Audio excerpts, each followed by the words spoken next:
Queridos amigos e irmãos, eu abrirei nesta manhã esta porção da Palavra de Deus que está no Evangelho de Mateus, no capítulo de número 14. Eu lerei o versículo também de número 14. Estas palavras de Mateus pelo Espírito. E Jesus, saindo, viu uma grande multidão e, possuído de íntima compaixão para com ela, curou os seus enfermos. Nosso título e tema nesta manhã é a compaixão de Cristo e a nossa. Esse é um milagre que ensina, um milagre cujo objetivo é ensinar os seus apóstolos, os seus discípulos e toda a sua igreja em todos os tempos. Por isso, registrado aqui pelo Espírito de Deus, entre milhares dos milagres que o Senhor realizou, selecionados alguns, e aqui está, eu creio, o mais extenso em seu benefício de todos os milagres, a maior multidão reunida diante do Senhor, beneficiária deste milagre de Cristo. Um milagre que mostra a divindade do Senhor Jesus, Ele é Deus. Um milagre também que mostra a messianidade do Senhor Jesus, Ele é o Messias prometido pelos profetas, e Ele chegou, e aqui está Ele no meio do seu povo. E um milagre que cumpre os tipos, as figuras do Antigo Testamento que ilustram o Messias que viriam. Nós chamamos isso de tipos. E aqui estão esses tipos, ou estes milagres, ações do Senhor que cumprem, que ilustram aquelas figuras lá de trás. Ou melhor, trazem a realidade daquelas figuras. Bem, esse é um milagre, o único deles, que está registrado nos 4 evangelhos. Somente esse você encontrará registrado em todos os evangelhos. Foi realizado sobre o maior número de pessoas, dentre todos os milagres do Senhor Jesus Cristo, algo em torno de 15 mil pessoas, porque no versículo 21 nós lemos que eram 5 mil homens, eram contados naquela época apenas homens de 20 a 40 anos, idade de ir para a guerra. Todavia nós sabemos que haviam também as mulheres, crianças, idosos, ou seja, alguns historiadores chegam a casa de 15 mil pessoas, outros a 20 mil pessoas, uma multidão realmente muito, muito grande. E como eu disse, é o único milagre mencionado nos 4 evangelhos. Se você pegar essas 4 narrativas, colocando uma do lado da outra, você perceberá que cada um dos evangelistas, Mateus, Marcos, Lucas e João, adiciona detalhes que os demais não mencionam. Assim, se nós queremos ver a figura completa deste milagre, nós colocamos a narrativa dos 4 evangelhos juntos. E é muito interessante que cada um deles deseja destacar um elemento, e nós vamos tentar unir essas coisas nesta figura hoje. Um milagre como esse, de alimentar uma imensa população, não tinha sido realizado já há mais de 1.500 anos até este ponto. Nós recordamos lá atrás o povo de Israel no deserto do Egito para Canaã, quando Deus envia do céu o maná, o alimento, e aquela multidão de 1 milhão a 2 milhões de judeus são alimentados. Depois de séculos, nós temos a repetição de um milagre nesta escala, milhares de pessoas sendo alimentadas e satisfeitas pelo Senhor. Agora, eu devo voltar a marcar este ponto. Este milagre não é apenas para provar a divindade do Senhor Jesus. E parece que muitos comentaristas e pregadores se resumem a este objetivo. Mas ele não é o único objetivo, provar a divindade do Senhor. Porque eu penso que haveriam outros sinais que provariam, entre aspas, aos olhos dos judeus, com mais clareza, a divindade de Cristo. Se ele fizesse os seus discípulos voarem, por exemplo, ou andarem sobre as águas, o fogo cair do céu, coisas desta natureza grandiosa, mas aqui está alimentar este número de pessoas. Ou seja, o objetivo deste milagre não é simplesmente provar que Jesus Cristo é divino, é a segunda pessoa da Santa Trindade, o Deus que se fez homem. Há outros propósitos também, como eu mencionei, provar que Ele é o Messias prometido e Ele chegou. E também, queridos amigos, é claro, mostrar a sua profunda compaixão, seu profundo amor pelas pessoas. Veja, Ele não veio do céu apenas para cumprir um cronograma e um programa pré-estabelecido. Ele tornou-se um homem e Ele sentia em seu íntimo a grande compaixão, e nós vemos os sentimentos de Deus aqui, os sentimentos do Senhor Jesus Cristo, e é maravilhoso observar estas coisas. Bem, deixe-me começar então no versículo de número 13, e nós seguiremos juntos.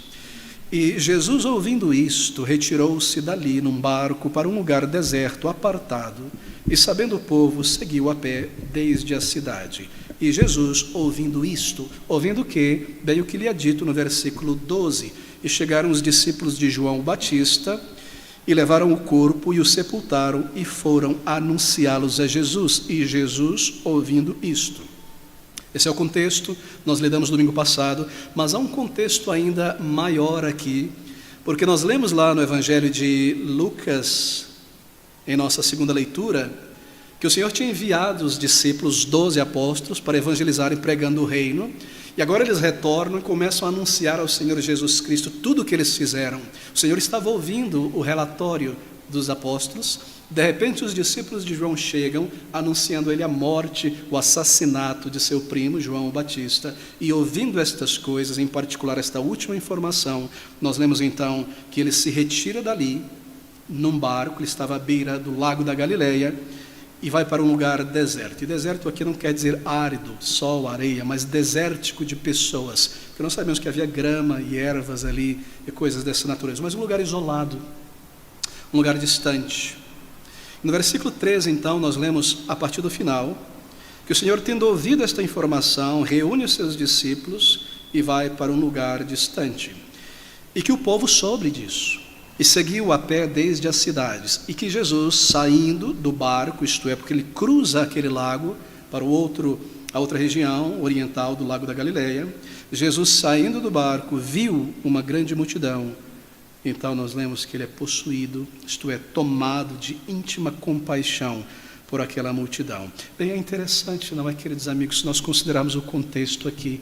Observe, Jesus, ouvindo isto, a morte de João Batista, reúne os seus discípulos, se afasta da multidão, vai para um lugar propositadamente desértico de pessoas, cruza aquele lago, entra no barco com seus apóstolos, cruza aquele lago, provavelmente mais discípulos também, chegam do outro lado do lago da Galileia, imenso lago da Galileia, buscando uma região desértica ali próximo de Betsaida, no norte do lago, na região oriental, do outro lado do Rio Jordão. E quando ele sai do barco e levanta os seus olhos, o que ele vê? Uma imensa multidão de pessoas. O lugar não estava desértico. E nós lemos que ao ver a multidão, isso é maravilhoso, veja o que ele faz. Possuído de íntima compaixão para com ela, curou os seus enfermos. Um outro evangelho nos diz que ele ensina a multidão e que ele também cura aqueles que precisavam ser curados. Não é interessante, queridos amigos? O Senhor buscava um lugar à parte, solitário, com seus discípulos. Ele acabara de ouvir a notícia do assassinato de João Batista, um profeta, um homem que, segundo o Senhor Jesus Cristo, não poderia ser comparado nenhum outro no Antigo Testamento a João Batista, e além disso, seu próprio primo sanguíneo. Ele busca um lugar desértico, muito provavelmente, especulando aqui, para pensar sobre a morte de João Batista, estar com seus discípulos à parte, e quando ele chega lá, aquelas pessoas que estavam do outro lado do mar, do lago da Galileia, viram ele sair, percorrem o lago a pé, pessoas de outras cidades vêm, eles entram em seus barcos também, eles chegam primeiro que o Senhor Jesus Cristo do outro lado, e ali está aquela multidão se acumulando. O Senhor levanta os seus olhos, e ele começa a ensiná-los e a curá-los. Ele não repreende a multidão. Eu acabei de perder o meu querido primo. Será que eu não posso ter um momento de silêncio, de tranquilidade? Eu já curei vocês tantas vezes. Eu busco um lugar isolado com os meus apóstolos. Por que vocês vieram atrás de mim? Nada do tipo. Nada do tipo. Esse é o supremo exemplo do Senhor Jesus Cristo. Ele veio ao mundo para servir, para dar a sua vida, não para ser servido pelos outros, não para ser cuidado pelos outros. E assim, quando ele se propõe ir a um lugar desértico, chegando ali está a multidão, ele não para, nem os seus discípulos, ele se dá ao serviço de seu Pai Celestial. Será que nós não temos um exemplo para nós aqui? Queridos amigos, muito pode ser dito, nosso tempo é curto, mas quantas vezes nós falhamos em representar o nosso Salvador, seu caráter, depois de tendo servido a Cristo, de alguma maneira, isso tomou tempo, suor, recurso, e nós queremos um pouco de descanso e, de repente, diante de nós, uma oportunidade para evangelizar alguém, ou para fazer o bem a um outro irmão, E o que nós fazemos? Não é possível, já foi a cota deste dia. Será que nós muitas vezes agimos assim? Senhor, queridos irmãos, nós vamos perceber coisas maravilhosas aqui. Chamado para servir, enviado para servir. E nós também, salvos pela graça de Deus, para o serviço de nosso Mestre nesta jornada. Veja, nós não cruzamos o Jordão ainda. Nós não chegamos do outro lado na margem celestial. Nós estamos aqui para servir. Lá será o nosso descanso do serviço. Mas enquanto nós estamos aqui, não há pausa, não há descanso da obra espiritual do Senhor. Cansados em nossos corpos, Ele continua sendo o nosso mestre, e o discípulo não é maior que o mestre. Se nós queremos guardar esse precioso exemplo de nosso querido e amado Salvador.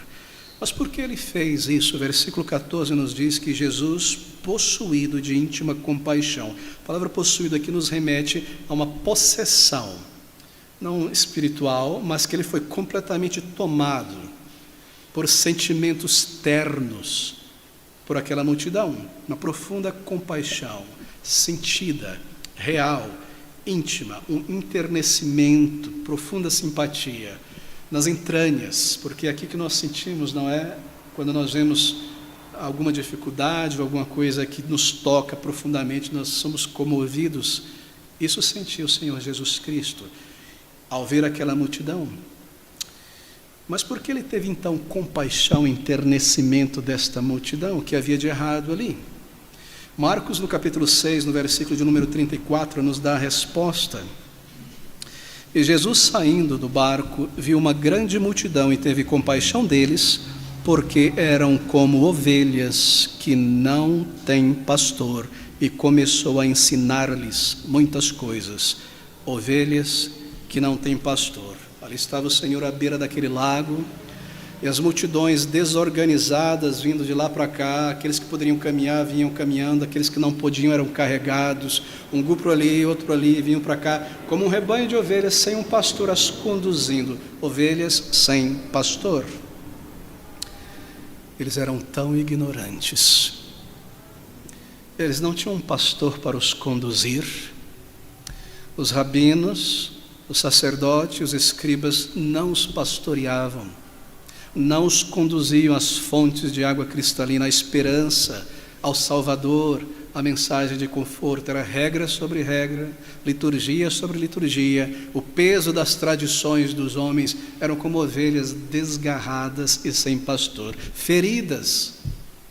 E aquela cena, aquela visão impressionou o Senhor desta maneira. Espiritualmente ignorantes, eles aprenderam errado sobre o Messias. Eles queriam um Messias que os curasse apenas e os alimentasse. Eram como ovelhas sem pastor, tão ignorantes a respeito do Salvador. De fato, Ele veio para salvar. Eles eram ignorantes a respeito disso. Ele veio para tirar o pecado do mundo. Ele veio para cumprir o significado de todos aqueles sacrifícios que eles estavam acostumados a ver, das profecias que eles aprendiam desde a infância nas sinagogas. Eles eram tão ignorantes, eles não sabiam que ali estava a sua salvação. Eram como ovelhas que não foram ensinadas e se aproximavam do Senhor Jesus como aquele Messias da prosperidade. Pão, comida, cura. Tão ignorantes das questões da vida e da alma. Oh, meus queridos, o que moveu o Senhor Jesus Cristo foi a sua compaixão vendo a ignorância espiritual destes homens e mulheres. É claro que foi. Em um determinado momento, depois de ensinar aquela multidão, curar os que deviam ser curados, nós vemos que Ele coloca um desafio diante dos discípulos. Os discípulos dizem: é tarde, o dia está acabando, envia-os embora, não tenho o que comer, com que se agasalhar. E o Senhor diz a ele: dá-lhes vós de comer. Dá-lhes vós de comer. Nós lemos que o Senhor foi movido por compaixão ao ver a ignorância espiritual daquelas pessoas. Ele os cura, os ensina, então diz aos discípulos que continuem o trabalho. Esse texto tem sido tomado por muitos grupos religiosos, sobretudo evangélicos e tradicionais, e sido torcido. E todo o espírito desse texto muitas vezes é removido, e o que nós temos aqui, segundo alguns, é um comando para o ministério social, material, terreno da igreja. Dá-lhes voz de comer. A Conferência Nacional dos Bispos do Brasil, CNBB, estabeleceu este ano como ano do dá-lhes voz de comer, ações sociais aos pobres, aos enfermos, e a igreja tem que fazer isso porque o Senhor está comandando.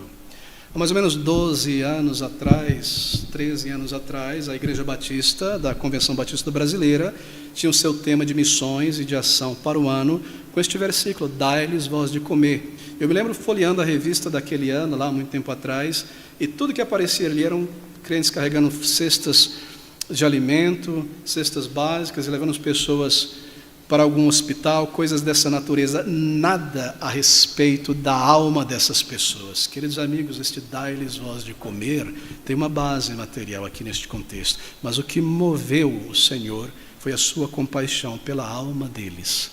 Assim é importante estarmos claros a respeito deste versículo. O chamado da igreja é um chamado evangelístico, não um chamado social.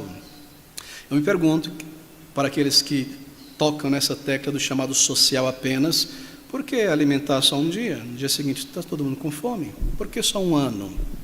Se esse é o chamado de Cristo, né? Todo dia, todo ano até o final. É exatamente por isso, porque este chamado é um chamado evangelístico. É de levar o alimento, o pão do céu, a almas necessitadas. O Senhor irá repreender esta multidão. Por quê? Porque eles buscam o Senhor Jesus Cristo. E o Senhor diz, vós me buscais, não pela mensagem, pelo sinal, mas porque provastes do pão e do peixe.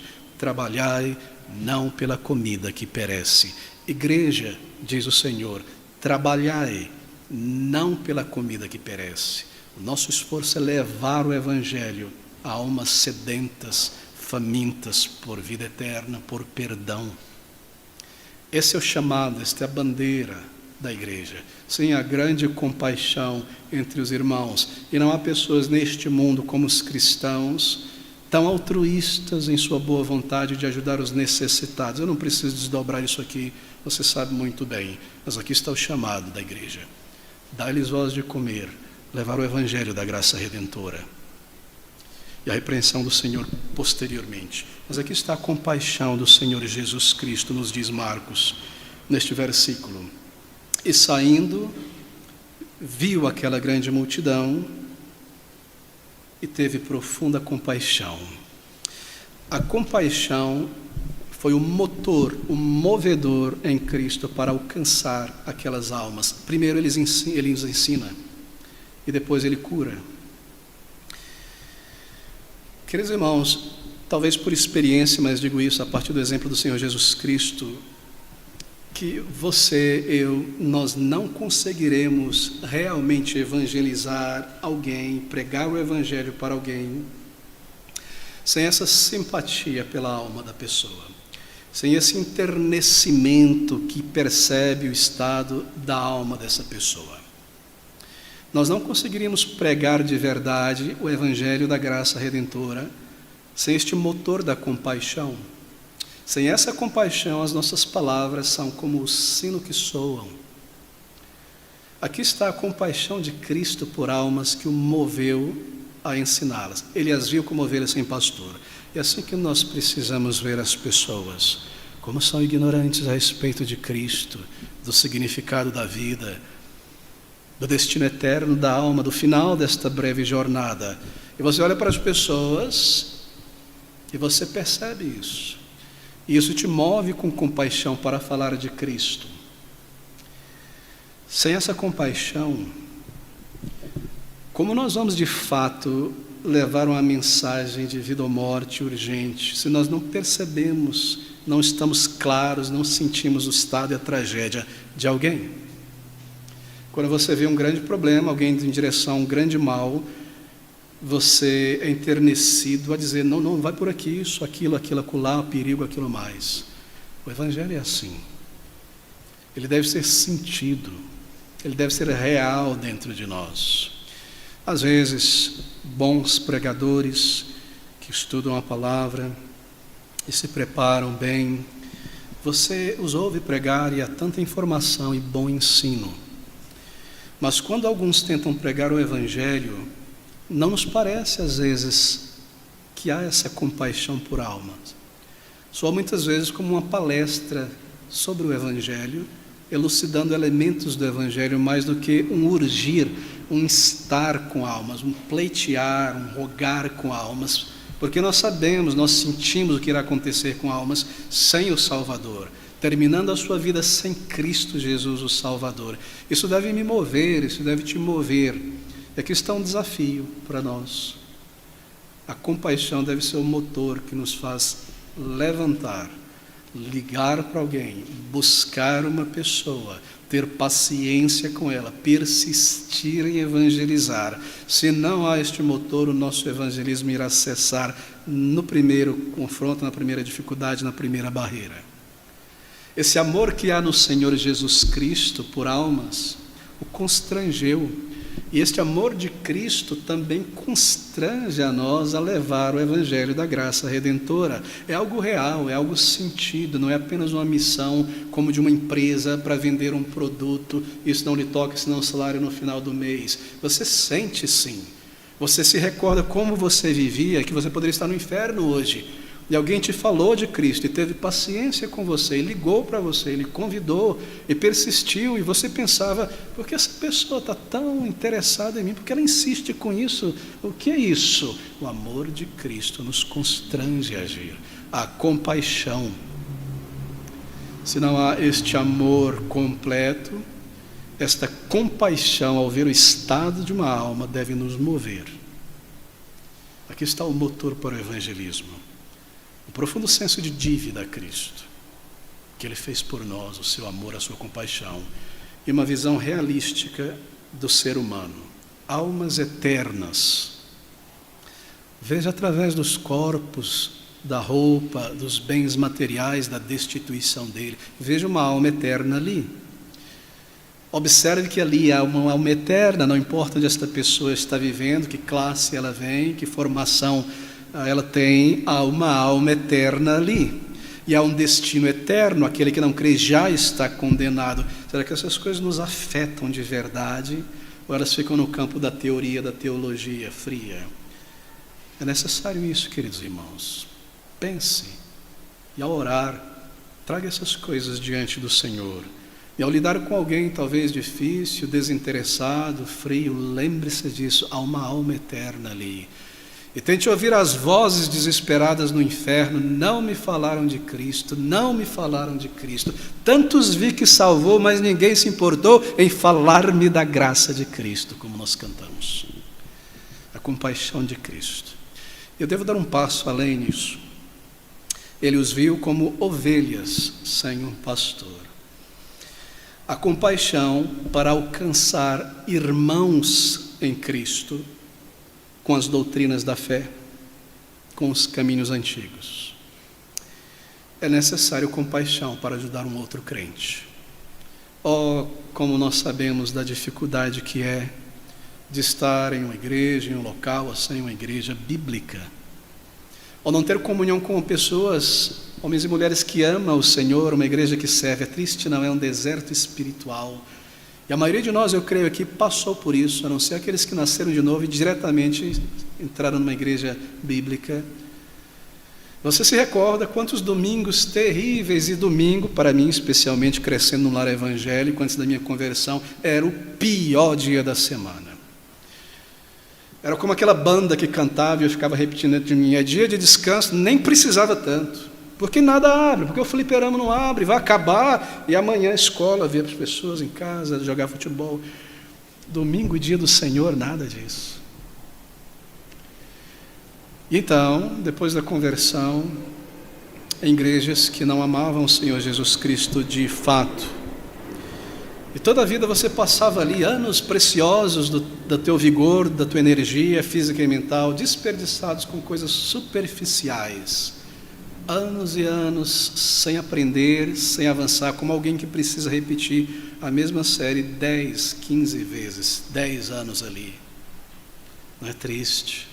Ou crer em coisas nocivas para a tua alma, ou viver uma vida estéril no serviço do Senhor, sem nenhum fruto, sem crescer, ou viver num tobogã espiritual de emoções mais do que firmado da palavra de Deus. E nós passamos anos em meios assim. Então Deus nos tira dali pelo estudo da sua palavra.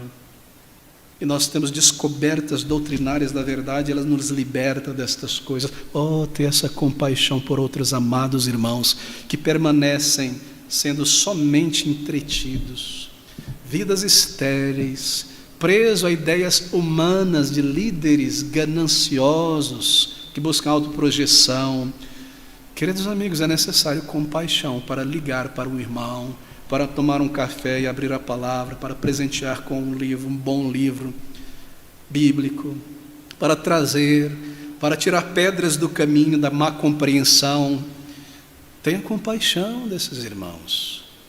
Você não gostaria de vê-los aqui louvando ao Senhor, em igrejas bíblicas, servindo ao Senhor, sendo frutíferos, firmados na fé, dúvidas de salvação sendo banidas pela verdade da palavra de Deus, experimentando este pão do céu que é servir continuamente ao Senhor? Compaixão, ponha-se nesse mesmo lugar, domingo após domingo, sem alimento, sem ensino, sem crescimento, sem avanço, e os anos passam e você encontra essa pessoa, ela continua no mesmo patamar espiritual, doutrinário de 10 anos, 15 anos atrás. Você não sente tristeza por isso?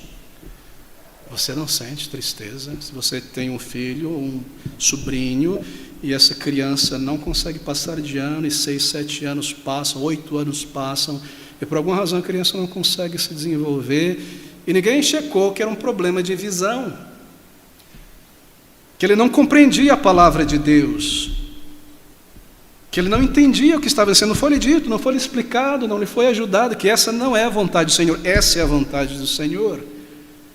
Ter compaixão, somente este motor vai nos mover a trazermos mais pessoas, a irmos atrás de pessoas, com gentileza, ter paciência. Você precisa de muita paciência.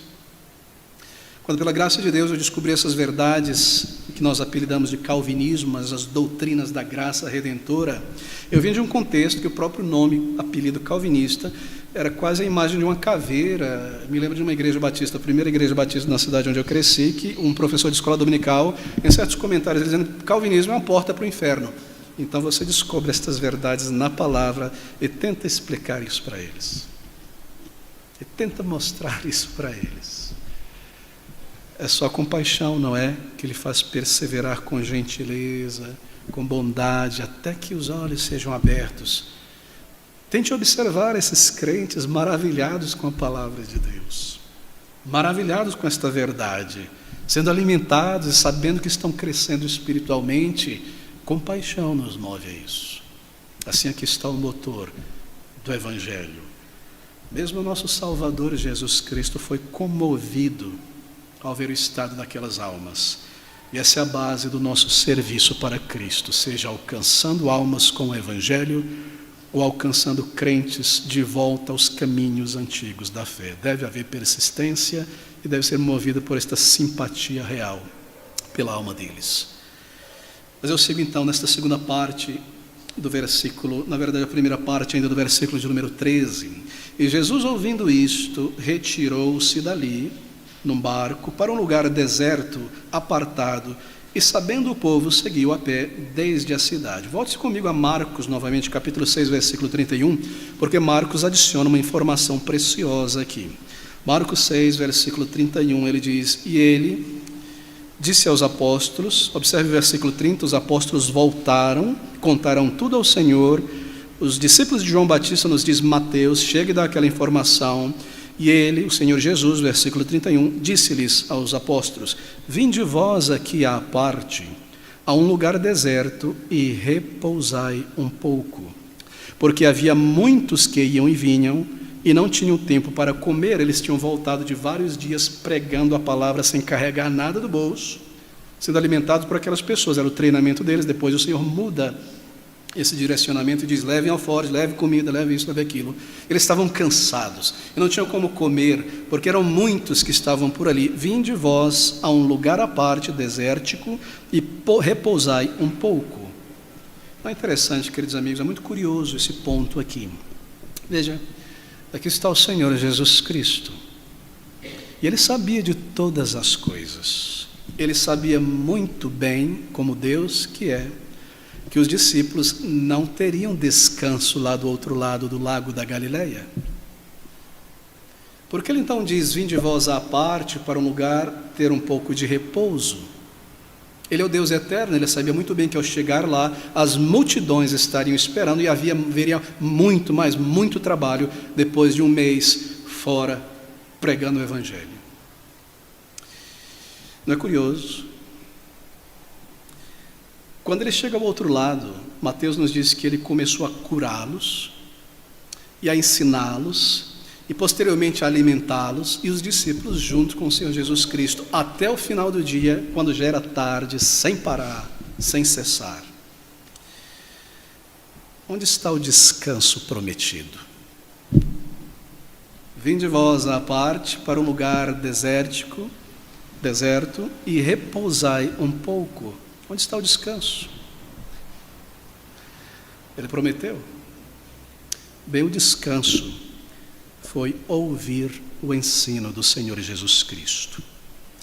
Vinde, repousai um pouco, sede revigorados, sede encorajados, sede refrigerados. Após tanto trabalho, após a missão evangelística às cidades e vilas, sentem-se para serem alimentados, refrigerados, reanimados.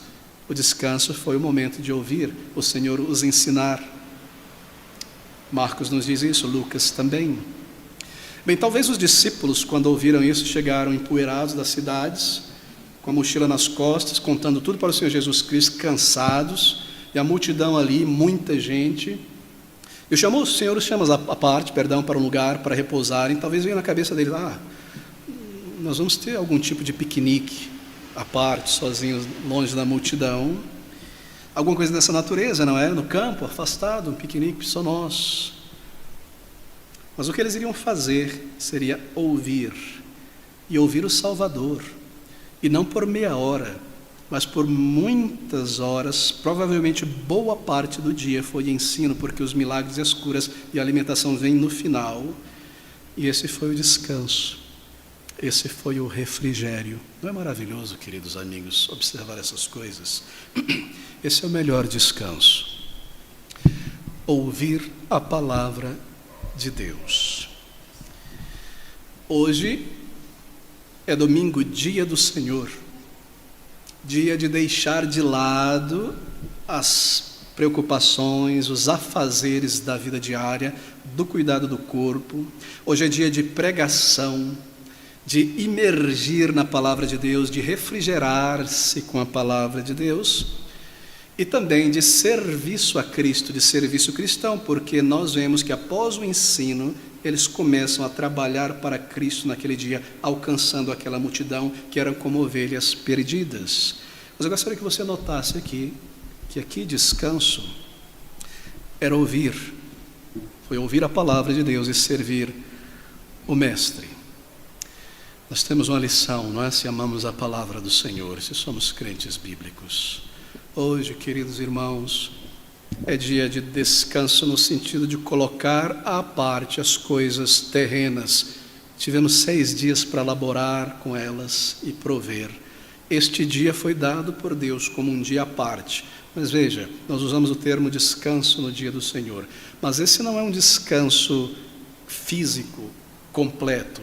Não é um dia de armar a rede e a barraca, ir para a beira da praia, para o shopping, etc, etc. Não é um dia de descanso do corpo apenas. É um dia de colocar de lado aquelas coisas, e nós descansamos sim, das preocupações que envolvem a mente e o corpo com estas coisas, mas é um dia de descanso espiritual, é um dia de se aprofundar na palavra de Deus, de estudá-la, de servir a Cristo, de nos cansarmos com o reino de Deus, de nos entregarmos inteiramente às coisas do reino de Deus, porque o nosso descanso final será na glória eterna. Ali haverá verdadeiro descanso. Serviremos a Cristo, mas terá passado, não é? A lavoura, o tempo de plantar, de semear, de regar, de colher. Será tão maravilhoso. mas este dia aqui é para o Senhor. E se você toma isso como apenas uma homilética, um desenvolvimento do texto, eu peço que você, com carinho e seriedade, compare esses textos, observe isso aqui, chegue à mesma conclusão. Este é o dia do Senhor. Queridos, eu não quero decepcionar nem desanimar ninguém, porque nós vivemos uma cidade muito corrida e raramente conseguimos ver nossos amigos e familiares.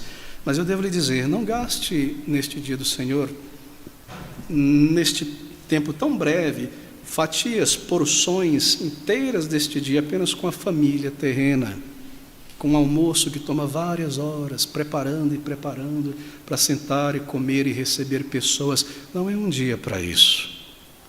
É um dia de preparar rapidamente seu alimento, para não gastar horas com isso, porque nós temos horas para servir, para imergir na palavra, para o nosso discipulado, para ligar para pessoas e trazer para a igreja, evangelizar e animar e confortar. Não gaste muito tempo com estas coisas. Não devo dizer que hoje, também não preciso recordar que hoje não é dia de fazer dever de casa para segunda-feira, da faculdade, de organizar o trabalho para começar a semana bem no trabalho. É de deixar de lado essas coisas que poderiam ser feitas no sábado ou na segunda-feira. Assim, não gaste tempo com comida elaborada que tome grande fatia do dia, ou com irmãos, amigos, familiares. Não é para isso. Muito menos de ligar a televisão ou o celular, a não ser que seja para uma notícia importante, breve, rapidamente, tirar de lado. É o reino de Deus. Descanso aqui é ouvir a palavra do Senhor e é servir ao Senhor. E nós aprendemos isso do Senhor Jesus Cristo. Eu devo correr porque o nosso tempo segue rápido também. Bem, aqui está o melhor descanso: servir a Cristo. E no versículo de número 15: e sendo chegada a tarde, os seus discípulos aproximaram-se dele, dizendo: o lugar é deserto e a hora já avançada. Despede a multidão para que vão pelas aldeias e comprem comida para si. Lucas e Marcos nos diz para que se agasalhem. Estava esfriando, era o final do dia.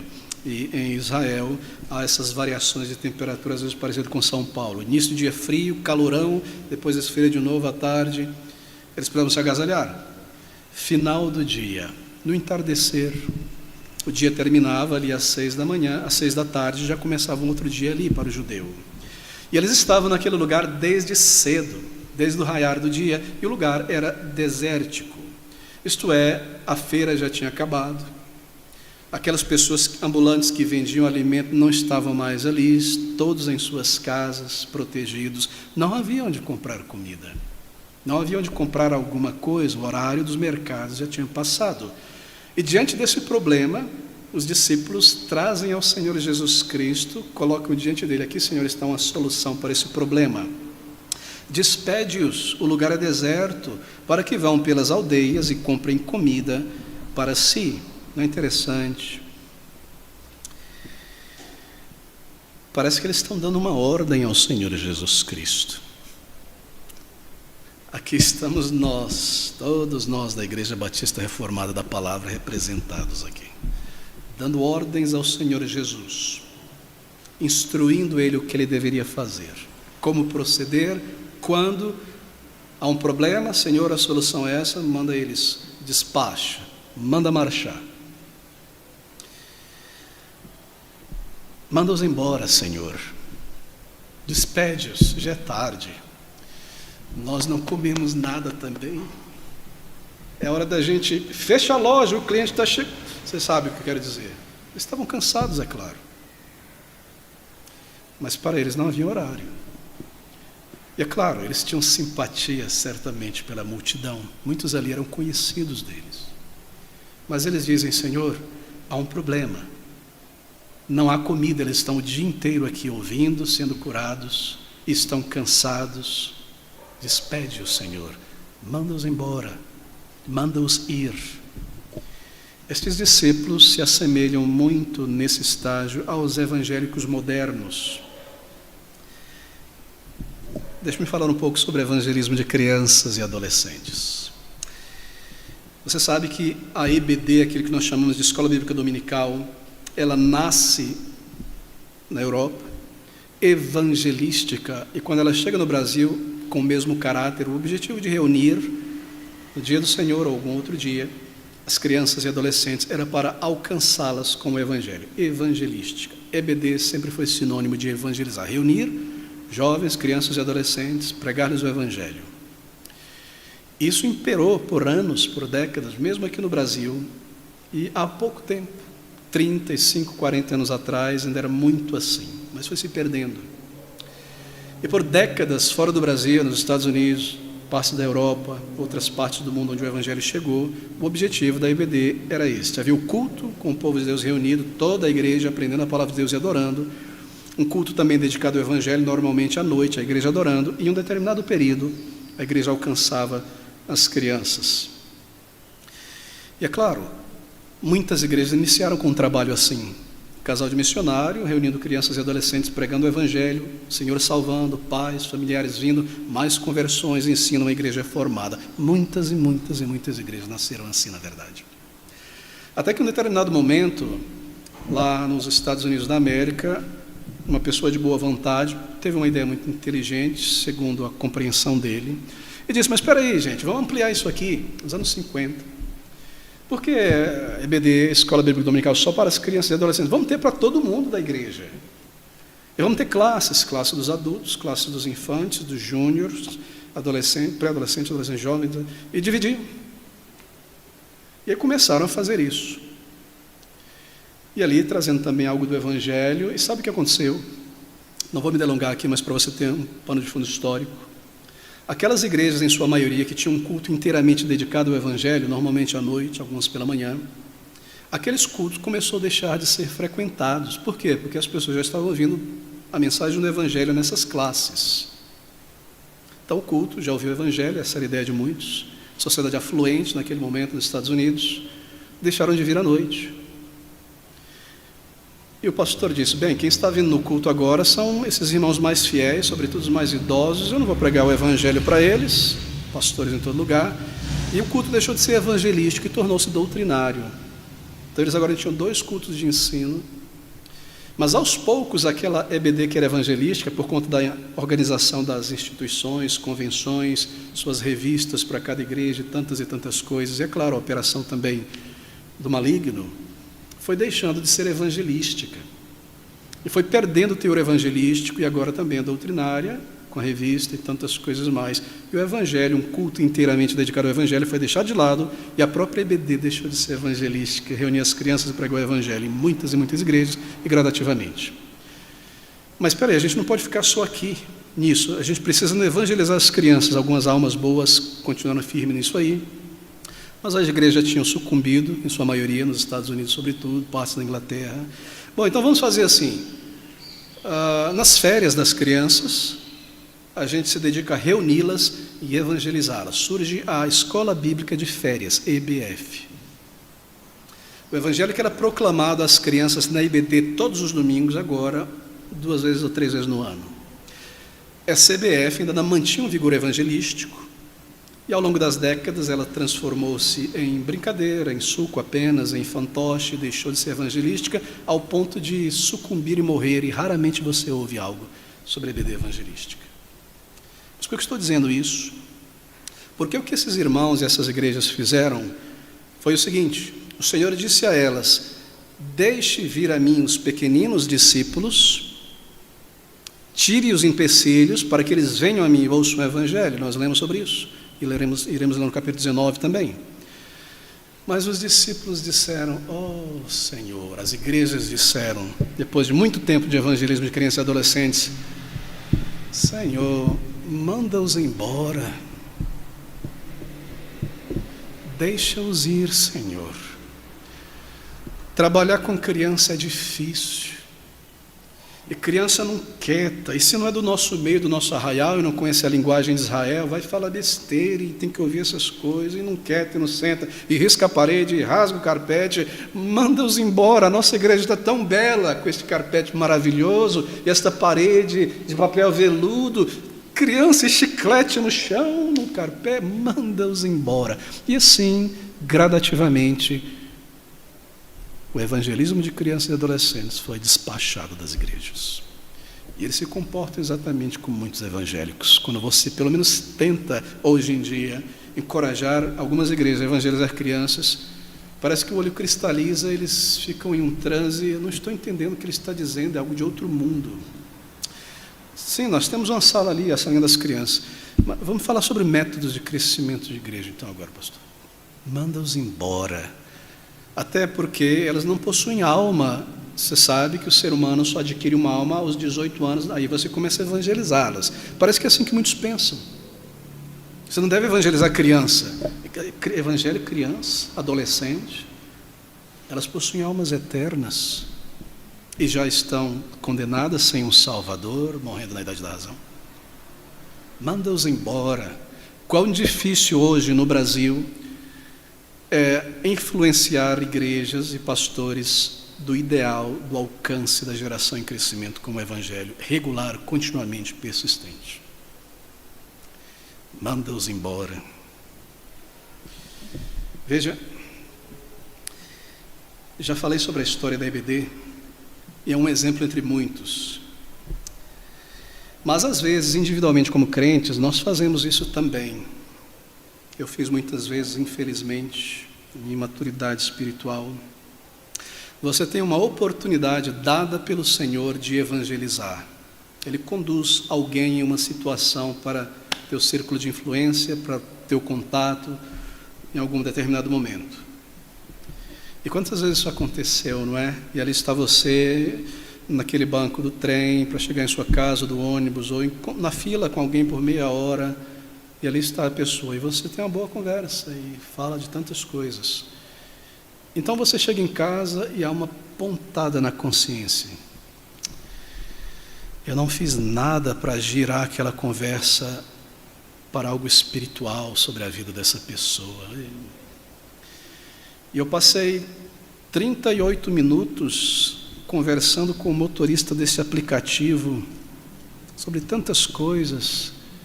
Eu deixei de falar de Cristo, de dar-lhe uma literatura, de tocar em questões espirituais. A consciência é tocada. Manda-o embora, Senhor. Deixa-o ir. Quantas vezes nós agimos assim? Sabendo também que o Senhor nos deu uma oportunidade clara de falar do amor, da misericórdia de Cristo Jesus. Manda essa pessoa embora. Por quê? Porque essa pessoa, eu já conheço esse tipo de caráter, essa pessoa está cheia de preconceito contra evangélicos, contra judeus, e olha o estilo, olha a roupa. Manda-la embora daqui, Senhor. Manda-o embora. Essa pessoa é um burguês, olha como está vestido. Manda-o embora, Senhor. Ou qualquer bandeira que nós adotamos, que não a do Evangelho, começamos a ver as pessoas em termos de classes sociais, ordens políticas, estilo, etiqueta, todo tipo de coisa. Senhor, esse eu não quero, manda-o embora. Quantas vezes talvez nós nos comportamos assim, como estes discípulos? Ali estão eles sedentos, com fome. Caso nós fazemos isso. Ou na igreja, alguém vem ouvir o Evangelho, trazido pelo Senhor, ninguém convidou muitas vezes, ou foi trazido por um irmão, o resultado do evangelismo nas portas do metrô, mas essa pessoa talvez ela não se encaixa bem ali no ambiente, é uma pessoa peculiar, de falar, ou não ouve muito, e Senhor, não vou fazer nada, vou deixar essa pessoa quieta. Afinal, nós cremos nas doutrinas da graça soberana, e se ela for um eleito, Deus vai dar um jeito de salvar ela. Mas quanto a mim e essa pessoa aqui, manda ela embora. Despede-a, Senhor. Ela é difícil, ele é difícil. E assim, e daquela maneira, e etc. Você jamais deve pensar assim, meu querido irmão, minha querida irmã. A menos, é claro, que seja uma pessoa insincera, criador de problemas e divisões na igreja. Mas essa foi a solução dos discípulos. Senhor, há uma dificuldade aqui. Despede-os, manda-os embora. Mas o Senhor Jesus Cristo, Ele coloca um teste diante dos seus apóstolos, futuros apóstolos, e diante de nós. Está no versículo de número 16, e Jesus, porém, em vez de mandá-los embora, lhes disse: não é mistério, isto é, salutar, que vão. Dai-lhes vós de comer. É muito interessante. Há muitos testes na vida cristã, e aqui está um teste. Os demais evangelhos nos dão mais detalhes. Um deles nos diz que o Senhor se volta para Filipe. Ele diz: Filipe, dá-lhes vós de comer. Filipe não era daquela região, ele não conhecia nada ali. Ele coloca um desafio diante de Filipe. Há um teste na fé para cada crente, vários testes ao longo de nossa jornada, são testes da fé. E infelizmente nós falhamos estes testes, vez após vez após vez. Quando, por exemplo, as circunstâncias difíceis entram em nossa vida, e por algum tempo nós caímos em pedaços e desmoronamos. E tudo o que resta ali é autocomiseração, ou pena de nós mesmos, e nós choramos, e nós reclamamos, ou talvez murmuramos de tudo, de todo mundo cinicamente, e falhamos nos testes da nossa fé. Mas estas coisas, queridos irmãos, na verdade, são nada mais do que testes da nossa fé. Elas vêm, são permitidas para testarem a nossa fé. E o Senhor coloca um teste diante de Filipe e dos demais apóstolos. Mas deixe-me fazer uma pequena introspecção aqui. Estava pensando, nesse momento, se o Senhor Jesus Cristo não fosse divino, fosse apenas um homem, e realizasse aqueles grandes milagres, mas não fosse divino, eu creio que ele se sentiria, porque nós vemos sobre esse sentimento dele, compaixão, emoção, eu creio que ele se sentiria totalmente esmagado naquele momento, diante dessa declaração dos apóstolos. Senhor, nada pode ser feito, veja, é tarde, estão com fome e cansados, nada pode ser feito, manda-os embora. Nada pode ser feito. Não temos como resolver esse problema. Um outro evangelista nos diz que Filipe responde da seguinte maneira: se nós tivéssemos 200 denários, não seria o suficiente nem para comprar uma migalhazinha de pão para cada pessoa que está aqui que sentiu o gosto da farinha de trigo. Não seria possível. É impossível. É impossível. Não há nada que possamos fazer. E o Senhor Jesus Cristo, se fosse apenas um homem, teria pensado: não tem nada para fazer. Vocês não têm nada como resolver isso. E quanto a mim, vocês não têm a mim? No final das contas, depois de todos aqueles milagres do outro lado do lago, eu não sou nada para vocês? Suponha que fosse apenas um homem e tivesse feito todos aqueles milagres. Nós estamos 1 ano antes da crucificação, dezenas de milagres foram realizados diante dos olhos dos discípulos, situações impossíveis como a morte, onde não há nada o que fazer, e o Senhor age, ressuscita e resolve. Se ele tivesse sido apenas um homem, e os discípulos dissessem: não há nada que pode ser feito, ninguém pode fazer nada por esta multidão, então, Senhor, despede-os. Ele teria se sentido esmagado, não é? E quanto a mim, vocês não creem que eu possa fazer alguma coisa? Vocês não creem que podem recorrer a mim para lidar com essa situação? Por que vocês não recorrem a mim? Vocês não creem de fato que eu possa ajudar, que eu possa fazer algo? Depois de já viram ser feitas tantas coisas, vocês não fazem nenhum caso de mim. Essa atitude do discípulo teria de fato sido esmagadora sobre o Senhor Jesus se ele não fosse o Deus eterno, que suportaria naquela cruz algo infinitamente maior. Se fosse apenas um homem, mas queridos, ele é Deus, e ele é perfeito. E assim nós vemos que ele não recebe a afronta despercebida dos apóstolos, desdenho dos apóstolos, e ele provê. Mas deixe-me aplicar isso aqui. Quantas vezes nós agimos assim para com o Senhor Jesus Cristo, para com o nosso Pai Celestial? Quantas vezes eu no passado já agi assim e crentes hoje agem assim? E ali está uma dificuldade que este crente no Senhor está passando, e uma daquelas difíceis que você não sabe exatamente como lidar, não há como, e você já tentou de várias maneiras, seja algo interno, seja algo no trabalho, seja algo na saúde, seja algo na família, e você se vê sem solução, sem recurso, sem alguém, e você compartilha estas coisas com o irmão e diz: eu já fiz de tudo, eu já recorri a isso, recorri àquilo mais, e já tentei isso, só me resta agora orar ao Deus. Mesmo? Só isso? No final, por último,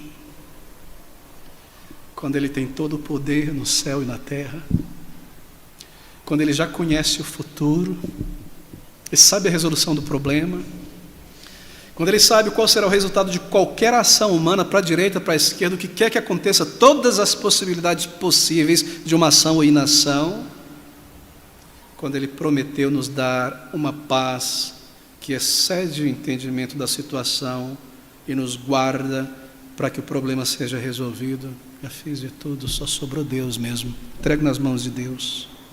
É muito triste ouvir crentes no Senhor Jesus Cristo pensarem em dizerem coisas dessa natureza. Pense sobre os sentimentos do Senhor. O Salvador, ele continua sentindo. Não consigo explicar essas coisas.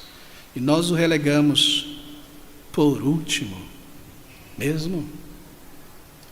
Quantas vezes nós agimos assim, queridos amigos? Nós somos tão falhos, cada um de nós aqui. E nós agimos assim muitas vezes.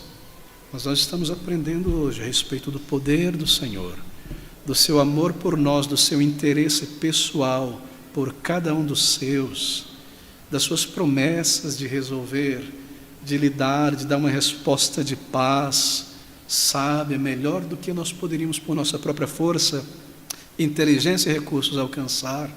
Como nós relegamos o nosso Deus eterno, nosso amado Salvador, que veio do céu e tomou um corpo e se humilhou desta maneira, colocando ele em último lugar, em nossa estima, em nossa oração, em nossa busca. Nós somos como os discípulos, em tantas maneiras. Mas aqui está então esta lição para nós, e nós devemos guardá-la também em nosso coração. No versículo 17 está a solução do Senhor Jesus Cristo. Então, eles lhe disseram, versículo 16, dai-lhes vós de comer. Aqui está o teste. Então eles lhe disseram, não temos aqui senão 5 pães e 2 peixes. O Senhor segue para lidar com a situação, alimentar aquela multidão. E nós sabemos, através de João, que havia ali, próximo do Senhor, naquela multidão, um garoto. Em João capítulo 6, do versículo 8 e 9, João adiciona um detalhe interessante a esse momento da narrativa. João capítulo 6, 8 e 9. E um dos seus discípulos, André, irmão de Simão Pedro, disse-lhe a Jesus, está aqui um rapaz que tem 5 pães de cevada, não de trigo, e 2, ainda menor do que o de cevada, de trigo, duro, assado duro, 2 peixinhos pequenos. Mas o que é isso para tantas pessoas? O que é isso? Havia um garoto ali que tinha vindo distante, seu pai e sua mãe preparando para ele uma lancheira, e ele estava à merenda dele. Mas o que é essa merenda para 15 mil pessoas? É impossível. Despede o Senhor. O Senhor os envia a procurar o que tendes entre vós. E ali está aquele menino. E algo maravilhoso, queridos amigos, não temos tempo para desenvolver. A fé deste pequeno garoto que deu o que tinha para o Senhor, confiando no Senhor. Ele poderia ter dito, minha merenda? De jeito maneira. Que pai? Minha merenda. E a entrega ao Senhor. A fé desse garoto, não é?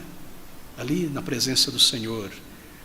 Então o Senhor, nós lemos, recebe estes 5 pães e 2 peixes. No versículo 18, trazemos aqui: e tendo mandado que a multidão se assentasse sobre a erva, tomou 5 pães e 2 peixes, e erguendo os olhos aos céus, abençoou, e partindo os pães, deu-os aos discípulos, e os discípulos à multidão. Lucas nos diz que a erva, a grama, estava verde. O Senhor diz: sente-se no carpete que eu criei para vocês, para não se ferirem nas pedras. Sentem-se em grupos de 50 e de 100, em uma postura de quem vai sentar-se para comer. Reclinem-se ali. Mas onde está a comida? Eles entenderam. Fileiras de 100, de 50, um grande corredor no meio, provavelmente mais fileiras, milhares deles, organizados em postura de comer. E talvez eles levantaram os olhos, estavam num monte próximo ao Lago da Galileia, e olharam para o vale esperando. De onde vão vir os carros, as carroças com comida, com alimentos de todos os lados? Que hora vai chegar isso aí? Com a faca e o garfo na mão, mas onde está a comida? E aqui está o Senhor Jesus Cristo. Nós veremos por fim o propósito deste milagre, se tivermos tempo para isso. E tendo mandado que a multidão se assentasse sobre a erva, tomou os 5 pães e os 2 peixes, e erguendo os olhos aos céus, abençoou, e partindo os pães, deu aos seus discípulos, e os discípulos à multidão. O Senhor toma aqueles pães, eu não me delongaria aqui como ele fez isso. Nós podemos meio que visualizar pequenos pães, não eram de trigo, assados, muito duros, 2 peixinhos ali, defumados, prontos para ser comidos, com aqueles pães. Pouca coisa. O Senhor os toma em suas mãos, toda a multidão está sentada, ele é central ali, ele é visto por todos. Ele levanta os seus olhos aos céus, indicando, e agradece ao Pai. Então ele pega aqueles pães e ele parte as metades, provavelmente se tornam 2 pães inteiros, e enche um cesto, e parte e enche, nunca acaba, e enche. Esse é um milagre. Assim como aquela mulher diante de Eliseu, com uma botija de óleo, e derrama o óleo em um, e o óleo não acaba, e outra bacia. O Senhor multiplica. Mas eu creio que o Senhor Jesus Cristo não fez isso sozinho. O nosso tempo não nos permite ir nos textos. Eu creio que ele encheu talvez o primeiro cesto, e os discípulos com muitos cestos, cada um conforme ia derramando no outro cesto, e também multiplicando esses pães como aquela botija de azeite. Porque, veja comigo, se o Senhor Jesus Cristo, pensando humanamente agora, obviamente, fosse alimentar 15.000 pessoas, ele próprio, quebrando os pães, ele deveria fazer isso numa velocidade absurda. E se conforme fosse sendo quebrado isso aqui, passado pelas fileiras, isso levaria algo em torno de 2 dias, 3 dias para alimentar todos. E nós lemos que isso aqui aconteceu em pouco tempo, algo em torno de 1 hora, todos já estavam comendo. De maneira que os discípulos também participaram disso aí. O Senhor os deu esta graça. Dai-lhes vós de comer. E o Senhor providencia o que eles deveriam dar de comer. E eles participam nisso. E eles estão na Universidade de Cristo aprendendo. E o que nós aprendemos aqui é amplíssimo. O poder está em Cristo e não nos discípulos. É Ele quem providencia este pão. Os discípulos são servos. Eles não criam o pão. Eles tomam o pão e do púlpito distribuem o pão do céu, eles não criam. O Senhor está ali no centro, todos os veem e sabem que sai dele este pão do céu. Não é interessante observar a cena? O que nós temos ali é como a igreja. Ali está o Senhor Jesus, as pessoas sentadas para se alimentar em ordem, e elas são alimentadas de Cristo, seus discípulos trazem as bandejas e servem cestos. Assim é a igreja, assim é a reunião do povo de Deus. A ordem, eles foram estabelecidos em ordem. Não há bagunça, não há gente andando para lá e para cá, num circo, numa feira, em alguma coisa, sentados, olhando para Cristo, sendo alimentados dele. Na Reforma Protestante, uma das coisas mais interessantes que os reformadores fizeram foi o seguinte: as igrejas tinham esse layout, essa organização. A multidão de pessoas, aqui uma mesa que era considerada um altar, o padre de costas para a congregação, oferecendo ali um sacrifício incruento, sem sangue. Eles consideram ali aquele momento a hóstia, o culto, a missa, um sacrifício a Deus, falando em uma língua que as pessoas não conheciam, latim, e ele estava no centro e o altar no centro. Os reformadores vieram e falaram: tira essas coisas, tira essa parafernália, ponha um púlpito e ponha uma Bíblia. E a tradição protestante desde então foi colocar uma Bíblia gigante, imensa. Você vê isso aí, não é? Em muitas figuras dos reformadores puritanos pregando. Por que uma Bíblia desse tamanho? Já existiam Bíblias pequenas naquela época. A própria Bíblia de Genebra, a tradução de Wycliffe e Tyndale, foi impressa em calhamaço pequeno. Por que uma Bíblia? Porque o pregador tinha problema de visão? Não. É para mostrar que toda autoridade, todo ensino, todo alimento vem não do homem, mas do texto. A Bíblia, ela é proeminente. Nós não temos uma aqui ainda, porque é só agora recentemente se produziu em língua portuguesa uma Bíblia. Assim, mas essa é a ideia, essa é a ilustração. Vem de Cristo. Os discípulos são meros instrumentos de Cristo. Eles apenas distribuem o pão do céu. Eles apenas distribuem o que Cristo preparou e entregou.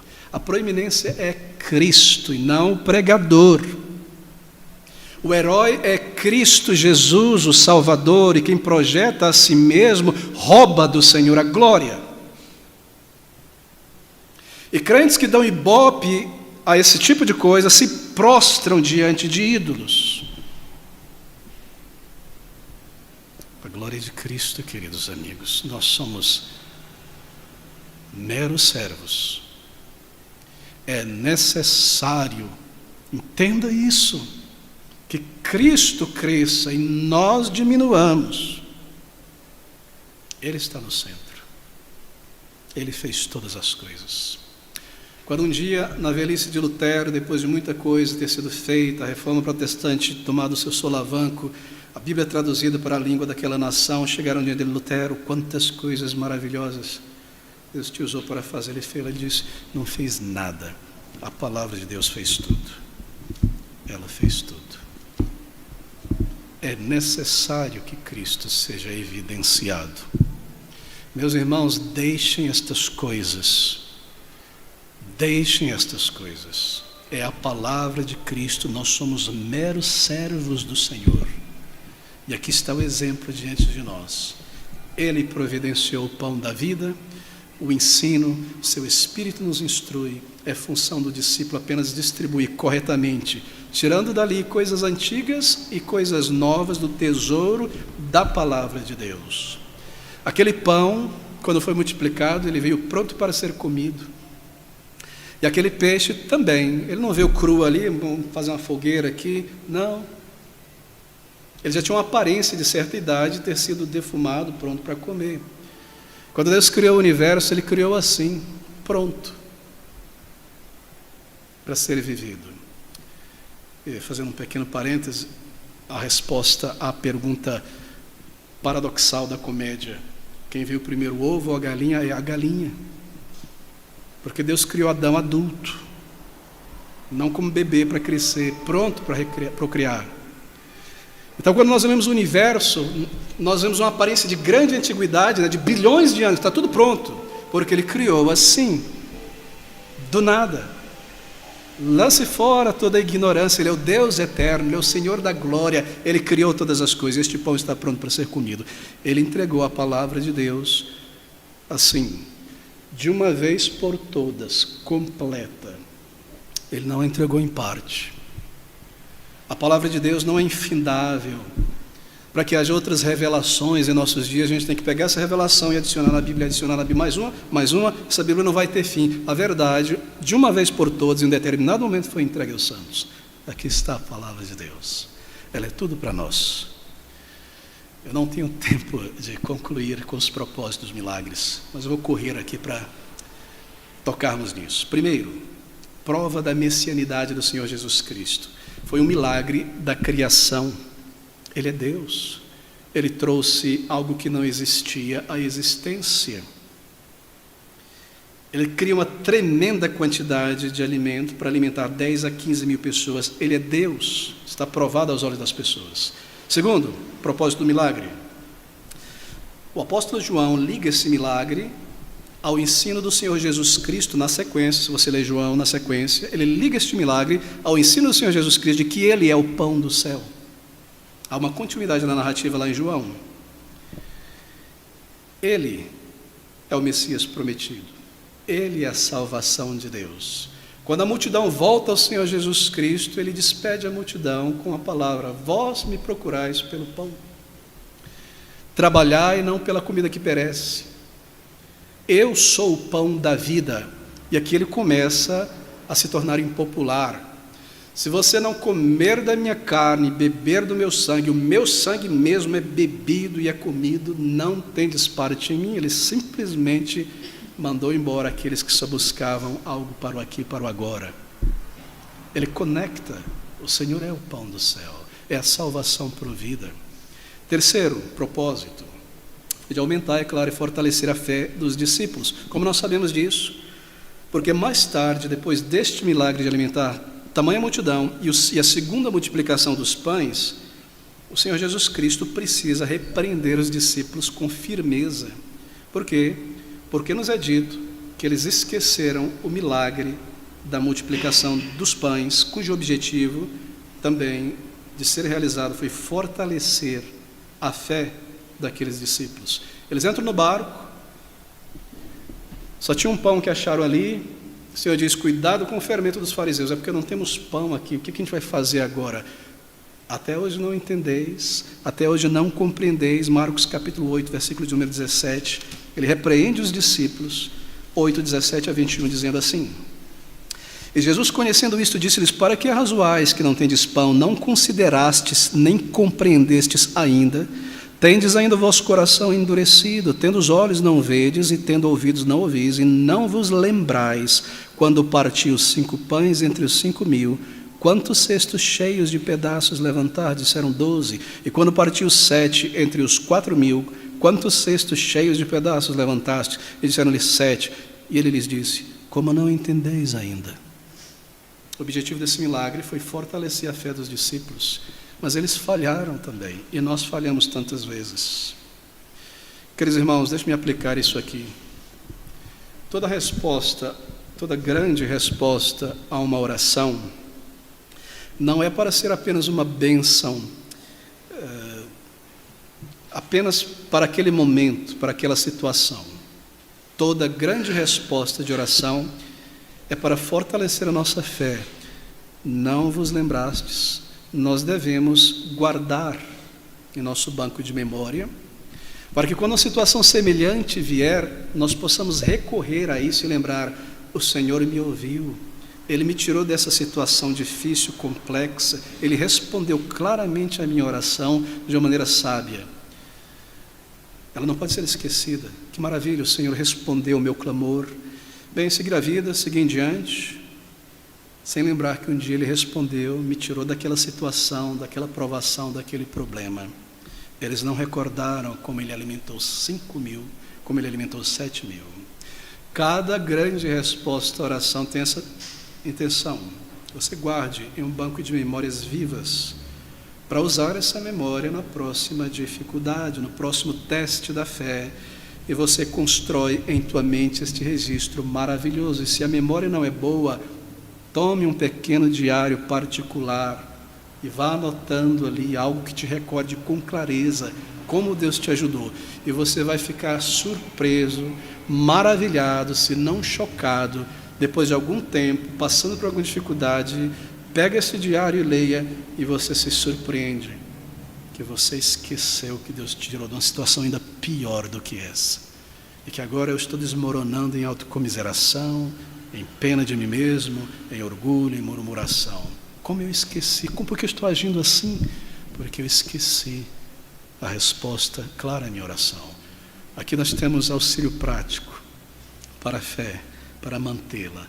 Observe, quarto propósito do milagre. Claro, mostrar a inaptidão dos discípulos por um lado, mas que Deus também usa instrumentos humanos. Ele os usou, eles não tinham com que alimentá-los, Deus produziu e deu a eles a instrumentalidade. Observe a base material do milagre: apenas poucos pães 2 peixinhos, nada mais, o lanche de uma criança, algo insuficiente para alimentar tantas pessoas, mas Deus usa isso. Deus usa instrumentos humanos insuficientes como nós. O Deus eterno usa um crente em Jesus Cristo. E se você pensar assim por um minuto, uma das coisas maravilhosas que Deus faz é isso. Que o Deus eterno, que antes da fundação do mundo conheceu o seu povo, os amou, os predestinou e os determinou que seriam salvos, e pode fazer todas as coisas segundo o conselho e o poder da sua sabedoria, Ele dê aos seus servos participação nesta grande obra. Que naquele momento em que você está evangelizando alguém a partir da palavra, que o Espírito Santo de Deus glorioso irá usar aquelas palavras com o propósito de ressuscitar um morto que Ele conheceu na eternidade passada, amou, e naquele momento irá trazer a vida. Ele dá instrumentalidade. Isso é maravilhoso, queridos amigos. Oh, se nós tivermos perspectiva espiritual, almas eternas, não corpos, instrumentos humanos. Para que orar, se Deus é soberano e vai fazer todas as coisas? A Bíblia diz, porque Deus que determinou tudo o que irá fazer, Ele determinou os meios, e Ele determinou que a oração do seu povo seria ouvida e Ele responderia para cumprir o seu propósito. Instrumentos humanos, como nós, pequenos nós, falhos nós, que Deus nos use. É maravilhoso, queridos irmãos. É maravilhoso saber que Ele irá usar da sinceridade, do esforço, da palavra conhecida sendo usada, transmitida para o bem dos seus filhos, para a salvação de almas. Pequeno rebanho, pequenos aqui, e Deus usando, e Deus abençoando. Deus dá instrumentalidade, Deus nos usa, e aqui estão os discípulos. Bem, o que nós podemos fazer? Nós somos poucos, pessoas comuns, não são muitos filósofos poderosos, ricos entre nós para começar a fazer as coisas acontecerem e contratarem uma bancada de advogados, abrir caminho, e de marqueteiros, disso, aquilo, e ir em frente no poder, no braço do dinheiro e da carne. Nós temos o exemplo dos discípulos e o poder de Cristo. Assim, meus irmãos, lembre-se disso. Ele nos dá a instrumentalidade e nós nos colocamos na mão do Senhor. Poucos pães, insuficiente, se tornaram muitos aqui. Deus amplifica o nosso esforço, não é verdade? E nós cremos nisso. Meu pobre testemunho de conversão, meu pobre testemunho ao longo da semana, fraco, às vezes débil, misturado com as minhas fraquezas, pode ser usado por Deus para alcançar pessoas. Sim, Deus usa instrumentos humanos. É maravilhoso. E no versículo 18 a 21 nós concluímos. Ele diz, tendo feito o milagre, e ele disse, trazei-nos aqui, tendo mandado que a multidão se assentasse sobre a erva, tomou os 5 pães e 2 peixes, e erguendo os olhos aos céus, abençoou, e partindo os pães, deu aos discípulos, e os discípulos à multidão. E comeram todos, e saciaram-se, e levantaram dos pedaços, não é migalhas, mas pedaços inteiros que foram partidos ali, que sobejaram 12 cestos cheios, e os que comeram foram quase 5.000 homens, além das mulheres e crianças. Queridos, há muito a ser dito, mas deixe-me dizer apenas uma coisa. Os pedaços que sobraram. É muito belo, muito encorajador. Não foram as migalhas, pedaços, que foram produzidos ali pelo Senhor por um milagre para alimentar aquela multidão específica. Não quem estava em Jerusalém ou quem estava na Galileia, ali, aquelas pessoas naquele lugar, foram providos para eles. Mas ainda assim sobraram 12 cestos cheios, que serviriam, é claro, para alimentar outras pessoas. Isso acontece muitas vezes, esses fragmentos. E talvez você passou por isso, de vez em quando nós ouvimos um testemunho sobre isso. A palavra de Deus é pregada para esta congregação, e muitas vezes, alguém que ouviu à distância, o alimento foi preparado para essa congregação, a pessoa é alimentada, conduzida a Cristo e salva. Assim é o poder de Cristo. Há muitos cestos ainda. Eu me recordo em uma determinada cidade pregar uma conferência, trazendo uma mensagem para as pessoas daquela imensa congregação. E haviam também ali pessoas que eu tinha conhecido na conferência, estava pregando na igreja à noite, e o número de irmãos e irmãs que tinham auxiliado na conferência, crentes no Senhor Jesus Cristo. Ou seja, eu estava pregando o Evangelho, a minha mensagem não era para eles, era primariamente para o não salvo, para chamá-lo. Eles iam aprender os argumentos do Evangelho, mas eu não estava dando este pão diretamente a eles. Eu estava observando aquela igreja, muitos visitantes que precisavam ouvir a palavra de Deus, crer no Senhor, entender essa verdade. E o dia acabou, voltei para São Paulo, e um tempo depois eu recebo uma ligação de uma jovem adulta que tinha ajudado na conferência, e naquela noite estava ali, que eu cria que era uma crente no Senhor, e todo mundo cria, e ela também. E ela disse pelo telefone: pastor, foi ele que eu entendi que eu não tinha ido a Cristo. O pão era para um outro grupo. E eu busquei o Senhor, Ele me salvou. Ainda há pão, não é? Que sobra. E o nosso esforço. Poucas pessoas vieram no culto evangelístico, pastor. Quão triste.